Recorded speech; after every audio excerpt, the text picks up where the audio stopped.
What sort of man is this, that even the winds and the sea obey him? Matthew 8:23 through 27. So we live in a time right now that's extremely confusing to a lot of people. But what I need to remind you of here, I'm first of all, I'm shocked at how panicked and freaking out people are. People are freaking out. I've actually been not feeling well for the last 3 weeks, and when I got over it, my family would go through the cycle of not getting over it. So it's been tough in my home, but I don't think it was the virus. But we're over it, and we feel better, thanks be to God. So what I want to talk to you about today is I'm taken by how fast this thing is moving, and to see experts in awe of this thing. They're watching this and they have no idea why it's doing it, what it's doing, and where it's going next. And I'm not going to confuse anybody with data or data. There's tons out there.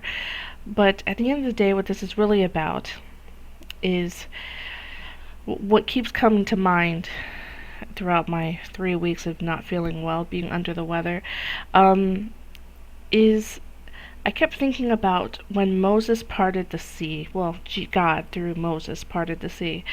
And there had to be a huge rush, like the sound of rushing wind or rushing water. I don't think he turned to anybody and said, by the way, I'm about to part the sea. You know what I mean? When these plagues were occurring throughout Egypt, they were selective. And they were mocking the gods of the Egyptians. They were mocking their gods because the plague of the frogs, for example, was mocking their some type of goddess, Egyptian goddess that had like a frog head or something like this. And so each of these plagues all represented something very specific and very important to the Egyptians. So you see this new thing that's occurring. First of all, it's doing a few things. It's if you just watch it kind of like as an observer, not as somebody who clearly is sad for people who are losing family members. I have family members in nursing homes. It makes me very sad, you know. But if you just kind of step outside of, you know, the direct consequence of something like this, and you just watch the way it moves, and you just listen to the data, you can hear that there are infants that survive this. But yet then you have somebody like Dr. Lee who couldn't. He's a Dr. Lee, didn't seem unhealthy.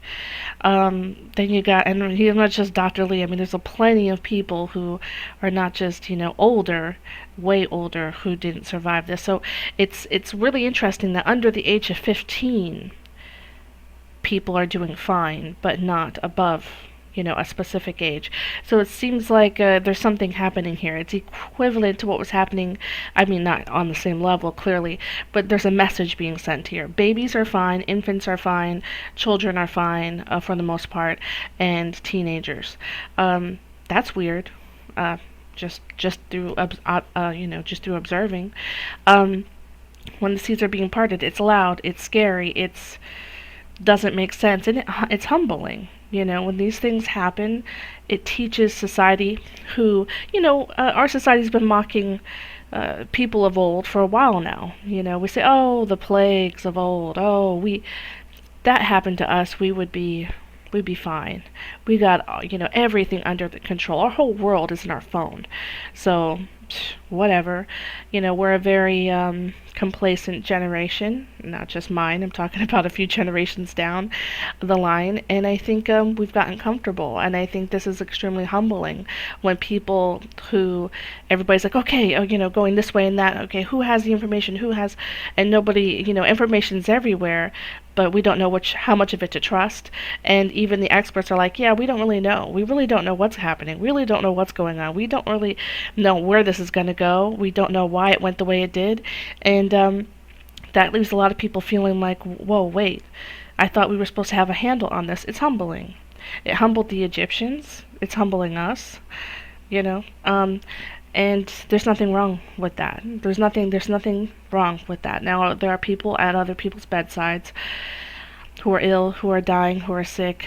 There are people in bed dying ill and sick right now, and they're coming face to face with the truth. And there is that moment in somebody's life that all the street preachers in all the world, throughout history, could be standing on every single corner of every single place in the world and be preaching the truth of Jesus Christ. But there is something about being on a sick bed that will have you coming face to face with life and death and where your soul is going to go. And as painful as that is, and as sad as I am for those people who are losing loved ones, this is a time when I think people have to really look at what their life is, what they've been doing, what it really all means, what it really turns into. This is a crisis not just for this is a crisis for the haves. There's been a lot of have-nots, but there's a lot of people who right now sit in stock markets and sit in very wealthy places, sitting comfortably where their numbers were in stock market, shares, and they're starting to look at the dwindling power that they used to depend their whole life on. They bet their whole life on specific things, and it's failing them. And all of a sudden, it's not about having that newer phone that you value. You value your health. You realize, wow, there is something more valuable than the $1,000 phone. Having my health is a lot more valuable. Having the people in my life that I really love, that matter to me, that's what's really valuable. It's really having us count our fingers and toes and counting our blessings all the same. And I really think that's what people need to take away from this. You need to step back for a little bit and realize, as much as we're losing, which is a lot of people, and it's very sad, not going through this, as complacent as we've been, as silly as society is getting, things couldn't have gone any further without us having to take a hard look in the mirror, because things were getting out of control. People were getting too entitled. People have been getting too comfortable, looking down their nose at, people of old, people in history, feeling like we sit above them, like we're so all-knowing, and we're sitting like the Egyptians right now, right? And it is as selective. Consider, the Egyptians literally, they lived in the same area as everybody else, you know what I mean? Like, they literally were walking down the streets with the Hebrew folks, and yet there was plagues being handed out to a certain number of people that were strictly Egyptian and not to God's people. So how is it that this happens to be protecting? It seems like almost very, I mean, it's amazing. It's actually protecting people below a certain age. I mean, you can't make this stuff up. We live in a society that doesn't protect people below that age. If you're somebody below the age of 15, you have a good chance of being a sex slave. You have a good chance of being abused, manipulated. You have a really good chance of, not existing. I mean, babies are very vulnerable in our society. We are a society of death.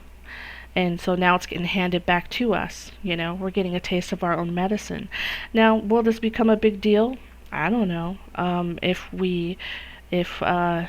If our hearts change a bit, maybe things will turn around. If we harden our hearts, things might not turn around. It's a little bit like when you watch like a Goosebumps movie with your kid, kind of like a suspenseful movie with your children, and your kids lean in more and they get under their blankets, and your whole family's all of a sudden under blankets and watching something kind of suspenseful. And I don't know, it becomes family time, right? Well, I think that this is what happens, is God's bringing the families together, and He's also making us take, note as to what really matters, and it's bringing us closer to Him. So we see this thing coming in, this, the locusts coming in through the Middle East, or I should say in Africa. The locusts are coming in, and then you got this virus. It makes us lean in more to Him. It makes us cleave more to Him. It makes us think about our destiny and our fate and having real serious conversations instead of, being so preoccupied with trying to be numb. And I think we've been spending too many years on the internet trying to numb ourselves. And it's created a society that could care less for children, could care less. And it seems to be made clear by this virus that something out there, and we know who, cares more. And so anyway, there's this wonderful depiction of Jesus Christ as like this superhero, and I really think this is a really cool glorified image of him. I know it's probably not entirely like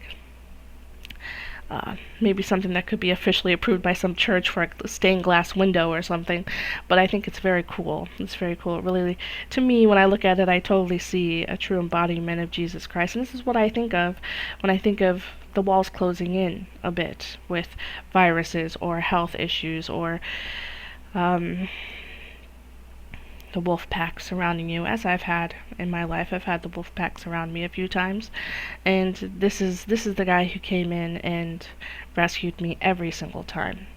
So before you run to doubt or run to how am I going to find my faith, no, just be still and know that he is God, know that he is in control. And that's, watch the way this thing moves. This is fascinating. This is incredible, the way what this thing is doing. And I pray that God's will be done on earth as is in heaven, and that we come out all the better for having experienced this. That we, not just our society as a whole, but our character is changed and made more in the image of Jesus Christ. And if we can come out feeling like we're closer to God after all this, and more souls are saved because of something like this, and it causes people to say, you know what, maybe I should be speaking up more about Jesus because our days could be numbered, Fear not, for I am with you. Be not dismayed, for I am your God. I will strengthen you. Yes, I will help you. I will uphold you with my righteous right hand. Isaiah 41:10. This is Linda of Christ is King Forever. May God be with you.